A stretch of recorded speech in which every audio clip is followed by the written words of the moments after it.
Welcome everyone, I'm Emery Hunt, the czar of the playbook, and now that all of the film has been watched and all of the grades are in, it's time for the Football Game Plan Scouting 2018 NFL Draft Prospect Preview.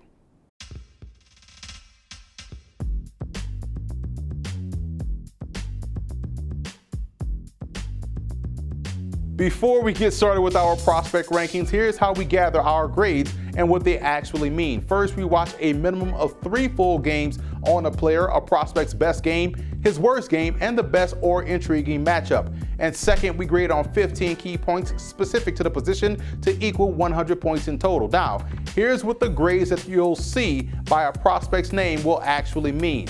Prospects that earn grades in the 90s graded out as future NFL All-Pros. Prospects in the 80s are considered future Pro Bowl players.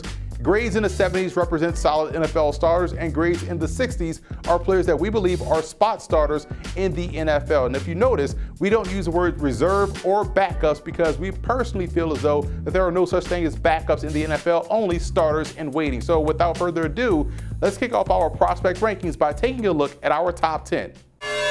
Jalen Samuels of North Carolina State is the perfect H-back prospect in my opinion. He can hurt you as a runner and also as a receiver.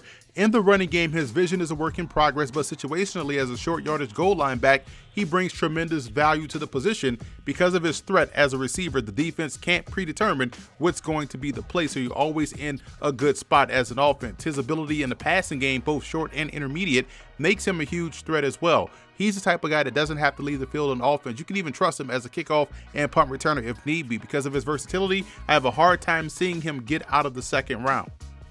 Hayden Hurst of South Carolina graded out as the second best H-back in this draft class. I know his age may be an issue for upside purposes, but what you see is what you're going to get from the 6'4", 250-pounder. He's a very good position blocker, good on whams and traps. He's also very good in line. He can get some movement. I think technique and functional strength is where he's going to have to get better. As far as the passing game is concerned, he's a solid route runner and is dependable in catching the football. I think he has good all-around game and will be a solid pro.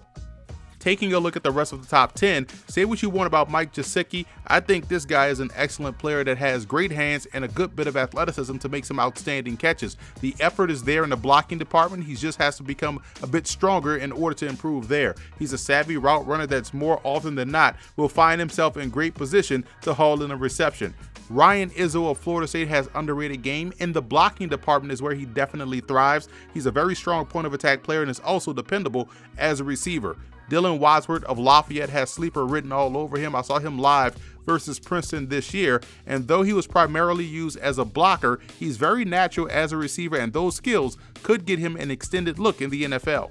Shane Wyman of Northern Illinois must have a wrestling background because he's excellent as a blocker. I could even see him as a fullback in some offensive attacks. He's a very good route runner, showing great burst and acceleration into those routes, and he's also very good at catching the football as well and has a little bit of wiggle in the open field. Just like Jalen Samuels, I believe you can trust him in short yardage goal line situations with some carries as well. Rounding out this list with 11 through 18, and Ryan Bell of Villanova stands out to me the most. An unfortunate set of injuries curtail what should have been a phenomenal senior season. When healthy, he's an excellent option in the passing game and an above average blocker. So it'll be interesting to see how he tests during the pro day, because if he's back to what we saw in 2016, someone will get themselves a steal in Mr. Bell. So that's a wrap for our 2018 FBGP Scouting Draft Prospect Preview. To see more of our individual scouting reports, follow us on Twitter at FBGP Scouting and bookmark the page footballgameplan.com/FBGP Scouting. Also, subscribe to our YouTube channel at youtube.com/footballgameplan, where you can get all of our scouting videos, mock drafts, and NFL draft prospect videos. And one more thing, subscribe to us on iTunes under Football Game Plan Podcast, where you can find the Scout Team Podcast, where we interview multiple NFL draft prospects.